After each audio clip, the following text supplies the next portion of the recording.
ప్రతిభకు వయసు అడ్డు కాదని నిరూపిస్తూ కేవలం 11 ఏళ్ల చిన్నారి రూబీ క్యూబ్లతో అద్భుతాలు సృష్టిస్తున్నాడు. చదువుతో పాటు ఏదైనా కొత్తగా సాధించాలనే తపనతో ఈ బాలుడు అసాధ్యంగా అనిపించే క్యూబ్ అమరికలను అలవోకగా పూర్తి చేస్తూ అందరి దృష్టిని ఆకర్షిస్తున్నాడు. కళ్లకు గంతలు కట్టుకుని మరీ సుసాధ్యం చేస్తూ వావ్ అనిపిస్తున్నాడు. ఆ చైల్డ్ డైనమేట్ ఎవరో కాదు, నెల్లూరుకు చెందిన 7వ తరగతి బాలుడు అనుముల నోమేష్. నెల్లూరు రూరల్ పరిధిలోని బ్యాంక్ కాలనీకి చెందిన ప్రదీప్ స్వాతి దంపతుల కుమారుడు అనుముల నోమేష్. నెల్లూరు బీబీ నగర్లోని ఎయిమ్స్ ఇంగ్లీష్ మీడియం స్కూల్లో 7వ తరగతి చదువుతున్నాడు. ఇతరుల మాదిరిగా కాకుండా నోమేష్ తనలోని ప్రతిభను చాటుకోవాలని సంకల్పించాడు. అనుకున్నదే తడవుగా క్యూబ్ల అమరికపై దృష్టి పెట్టి ఇంట్లోనే సాధన చేసి అతి తక్కువ సమయంలోనే ఈ టాలెంట్కు పదును పెట్టాడు. నోమేష్ కేవలం క్యూబ్స్ను అమర్చడం మాత్రమే కాదు, వాటిపై ప్రముఖుల చిత్రాలను వేగంగా ఆవిష్కరించి అందరినీ ఆశ్చర్యపరుస్తున్నాడు.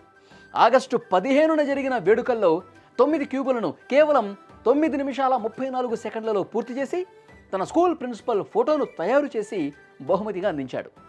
నెల్లూరు రూరల్ ఎమ్మెల్యే కోటమిరెడ్డి శ్రీధర్ రెడ్డి ఫోటోను కూడా 9 క్యూబులతో 8 నిమిషాల 20 సెకండ్లలో పూర్తి చేసి శభాష్ అనిపించుకున్నాడు. తాజాగా నెల్లూరు జిల్లా కలెక్టర్ ఆనంద్ సమక్షంలో భారత ప్రధాని నరేంద్ర మోదీ ఫోటోను 16 క్యూబులతో 13 నిమిషాల 8 సెకండ్లలో పూర్తి చేసి ఆయనకు బహుమతిగా అందించాడు. అదేవిధంగా 9 క్యూబులతో కలెక్టర్ ఆనంద్ ఫోటోను 8 నిమిషాల్లోపే పూర్తి చేసి ఇచ్చాడు. నోమేష్ టాలెంట్ ఇంతటితో ఆగలేదు. సుదీర్ఘమైన ఆలోచన, ఎంతో ఏకాగ్రతతో చేస్తే కానీ సాధ్యం కాని ఈ రూబీ క్యూబులను కళ్లకు గంతలు కట్టుకుని కూడా అలవోకగా పూర్తి చేయటం ఈ బాలుడి ప్రత్యేకత. పాఠశాలలో జరిగిన చిల్డ్రన్స్ డే వేడుకల్లో కళ్లకు గంతలు కట్టుకుని 30 క్యూబులతో భారత రాష్ట్రపతి ద్రౌపది ముర్ము ఫోటోను కేవలం 5 నిమిషాల 24 సెకండ్లలో ఆవిష్కరించాడు. ఈ అపురూపమైన ప్రతిభను చూసి తోటి విద్యార్థులు, ఉపాధ్యాయులు అభినందనలతో ముంచెత్తారు. నోమేష్ అసాధారణ ప్రతిభను గుర్తించిన జిల్లా కలెక్టర్ ఆనంద్ ఈ బాలుడికి ఓ అరుదైన ఆఫర్ కూడా ఇచ్చారు. వెంకటాచలం ప్రాంతంలో ఉన్న డిస్ట్రిక్ట్ సైన్స్ సెంటర్కు వచ్చే విద్యార్థులకు నోమేష్ ద్వారా క్యూబులపై అవగాహన కల్పించాలని సూచించారు. నెల్లూరు జిల్లాకు చెందిన బాలుడు కావడం ఎంతో సంతోషంగా ఉందని చెప్పారు.